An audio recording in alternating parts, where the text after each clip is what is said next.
Unfortunately, you can clearly see that objectively speaking, the climate is changing. I mean, what climate change?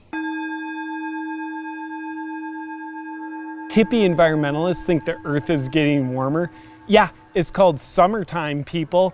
Happens every year. It's actually a natural cycle of our planet. But it's not caused by humans, it's caused by seasons. So relax, everyone. There's nothing to worry about here. The idea that industries that pollute with massive carbon emissions in order to make billions of dollars would go to great lengths to manufacture doubt in the public's mind about climate change is completely preposterous.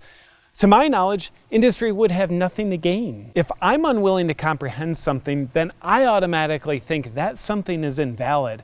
If you look at big pharma, agrochemical businesses, and oil companies, you'll see we have a very clean track record of being unwilling to comprehend a negative impact on humanity and the planet.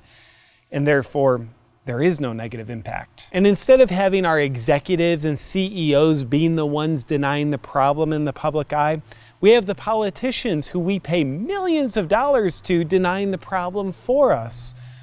So it doesn't look like it's us denying the facts. These warm-hearted public servants are kind of like prostitutes, except instead of selling their bodies, they sell their souls, which is legal for some reason. Average global temperatures are increasing at the fastest rate in recorded history.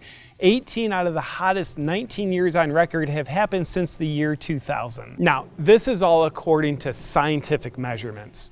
Science has been around for hundreds of years, which means it's absolutely outdated. You wouldn't watch a movie from 300 years ago, it would suck. Plus, they didn't have movies back then. And therefore, because of my ability to use an analogy, science is outdated. These scientific facts don't take into account the economic agendas of me and my industry, which relegates science into complete fiction. And fiction's not worth believing. Now, I'd like to do you the service of inflicting a lot of fear in you about what would happen if there was a bit of a decline in the economy because industry is no longer able to irresponsibly pollute the earth in order to be a little extra profitable. Money buys happiness. We all know this. Einstein proved it. But if we sacrifice our economic livelihoods for this alleged planet we're on, then you would no longer be able to buy happiness.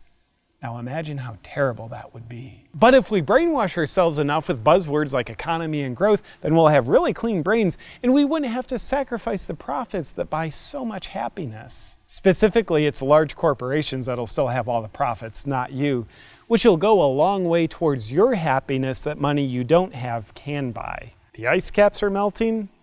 50 to 100 years, Miami, New York, LA will be underwater. I think it's short-sighted to be concerned about the future because we're facing challenging economic times right here, right now. If you were to impose costly clean energy initiatives, then you'd practically be making a lot of hamburger out of living kittens. And I don't think you want that. It's been estimated that vertebrate species are disappearing 114 times faster than they should be. Irrational people think global warming's the cause. They're all hysterical menstruating women with science degrees, not to be taken seriously. If somehow the climate change that's definitely not changing were causing these extinctions, I say good. The world's a safer place without dangerous animals in it.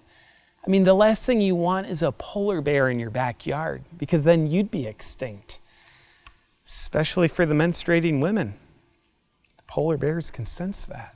I think it'd be nice if the globe was warming and it kept warming until all the species were extinct. The planet would be extra safe then. But do you know what really concerns me?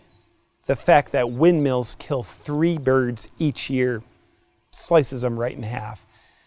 That's the kind of devastation clean energies cause. In 2017, President Trump withdrew the US from the Paris Climate Agreement.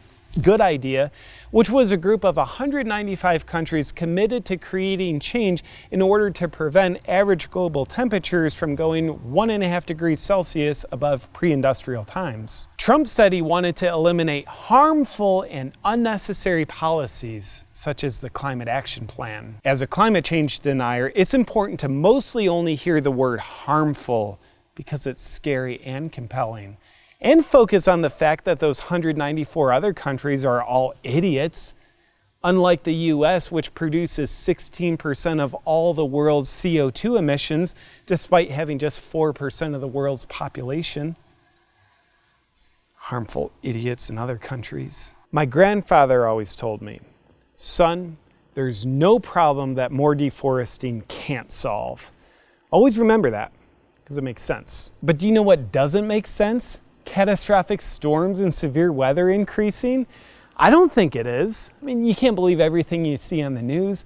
Look at it outside. It's beautiful, 84 degrees.